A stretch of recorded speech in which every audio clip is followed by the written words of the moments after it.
بسم اللہ الرحمن الرحیم۔ السلام علیکم ورحمۃ اللہ وبرکاتہ۔ ناظرین، ہمارے دعا و سنت چینل میں آپ سبھی حضرات کا خیر مقدم ہے۔ آج ہم آپ کے لیے لے کے آئے ہیں وضو کے آداب حدیث کی روشنی میں۔ حدیث: ایک شخص نے رسول اللہ صلی اللہ علیہ وسلم سے پوچھا کہ اے اللہ کے رسول صلی اللہ علیہ وسلم، قیامت کے دن تمام نبیوں کی امتیں ہوں گی، تو آپ اپنی امت کو ان کے درمیان کیسے پہچان سکیں گے؟ رسول اللہ صلی اللہ علیہ وسلم نے فرمایا، میری امت کے لوگوں کی پیشانیاں، ہاتھ اور پاؤں وضو کے اثر سے دھلنے کی وجہ سے روشن اور چمکدار ہوں گے، اور یہ بات ان کے علاوہ کسی اور امت میں نہ ہوں گی۔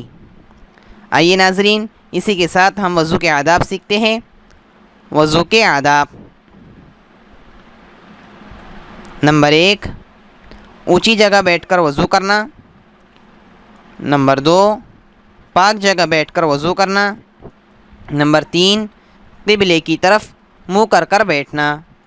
نمبر 4، ہر عضو کو دھوتے یا مسح کرتے وقت بسم اللہ الرحمن الرحیم پڑھنا۔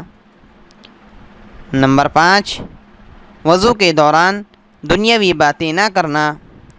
نمبر 6، دائیں ہاتھ سے کلی کرنا اور ناک میں پانی ڈالنا۔ نمبر 7، بائیں ہاتھ سے ناک صاف کرنا۔ نمبر 8، اعضائے وضو کو دھوتے وقت ہاتھ سے ملنا۔ نمبر 9، منہ پر پانی زور سے نہ مارنا۔ ناظرین، اگر آپ مزید دعا و سنت سیکھنا چاہتے ہیں تو ہمارے چینل کو سبسکرائب کریں، شیئر کریں، لائک کریں، کمنٹ کریں اور بیل آئیکن کو پریس کریں۔